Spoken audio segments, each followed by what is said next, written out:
Star प्रवाहावरील लोकप्रिय मालिका ठरलं तर मग यामधील अस्मिता म्हणजेच अभिनेत्री मोनिका दाभाडे. मोनिकाच्या घरी 1.5 महिन्यांपूर्वी लक्ष्मीचं आगमन झालं. मोनिकाने 15 मार्च रोजी मुलीला जन्म दिला. तेव्हापासून सोशल मीडियावर तिच्यावर शुभेच्छांचा वर्षाव होतोय. मोनिका आणि तिचा नवरा चिन्मय कुलकर्णी ही दोघं आपल्या लेकीबद्दल सोशल मीडियावर अनेक पोस्ट करत असतात. नुकतंच मोनिका आणि चिन्मयच्या लेकीचं बारसं झालंय. याबद्दलच मोनिकाने काही खास फोटो शेअर केलेत आणि यामध्ये आपल्या मुलीचं नाव काय ठेवलंय आणि त्याचा अर्थ काय हेही तिने या पोस्ट मधून सांगितलंय. चिन्मय आणि मोनिका यांनी त्यांच्या मुलीचं नाव वृंदा असं ठेवलंय. या नावाचा अर्थही तिने सांगितलाय.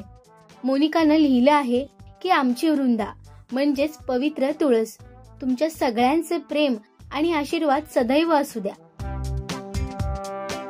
मोनिकाने शेअर केलेल्या पोस्ट नंतर कलाकार मंडळींसह चाहत्यांनी देखील तिचं अभिनंदन केलंय.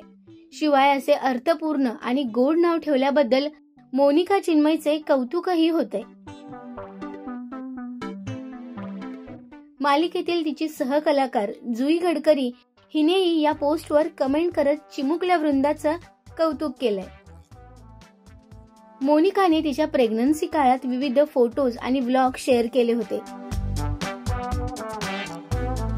याशिवाय ती अगदी 9व्या महिन्याच्या सुरुवातीपर्यंत ठरलं तर मग या मालिकेमध्ये काम करताना दिसली होती.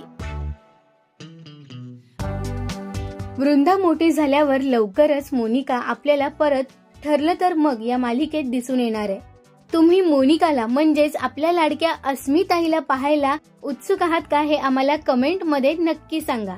आणि मोनिकाच्या लेकीचं नाव कसं वाटलंय हेही आम्हाला कमेंट करून नक्की सांगा. मराठी टेलिव्हिजन विश्वातील बातम्या, अपडेट्स आणि गॉसिपसाठी सबस्क्राईब करा राजश्री मराठी शोबज.